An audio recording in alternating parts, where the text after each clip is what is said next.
All right, and then last thing I'd like to do with you is now solve a quadratic over the complex numbers.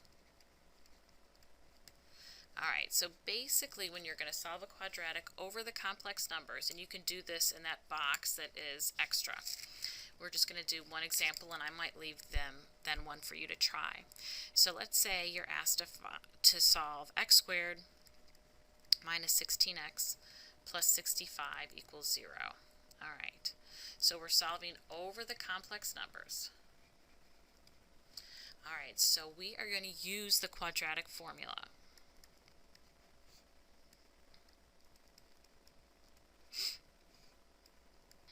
All right, so A is 1, B is negative 16, and C is 65. All right, so let's plug in.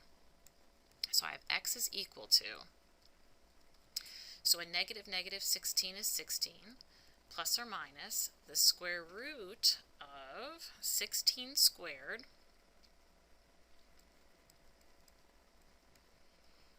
minus 4 times A times C, and that is all over 2 times 1. All right, so,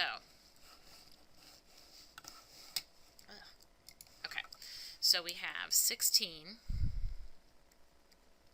plus or minus the square root of, so a negative 16 squared is 256, minus 65 times 4 is 260, and then this is all divided by 2 times 1, or 2.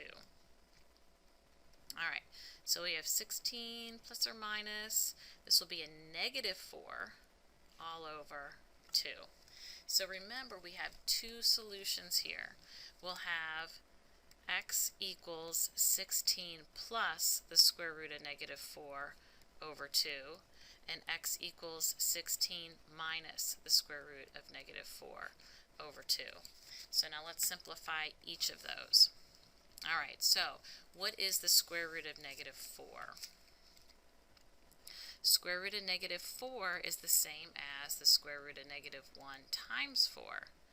So we know the square root of 4 is 2, and the square root of negative 1 is I. So that's equal to 2I. So x is equal to 16 plus 2I over 2, and 16 minus 2I over 2. Now remember, you have to factor before you can reduce this. So I can take out a 2, which leaves me with 8 plus I over 2, and then those 2's will cancel, and same thing over here. Okay, so a couple things to note. Quadratic formula. Before, if we had a negative underneath the radical, we would say there was no real solution, because there is no real solution. However, when I'm solving over the complex numbers, I can take the square root of a negative number, and that's where I get that imaginary, or the I in my solution. And then also note that I do get two solutions, 8 plus I and 8 minus I, and they are conjugates of each other. All right, so why don't you try, and we can take a look at this one in class, and or I can collect it, x squared minus 14x plus 65 equals 0. And you can see what you come up with.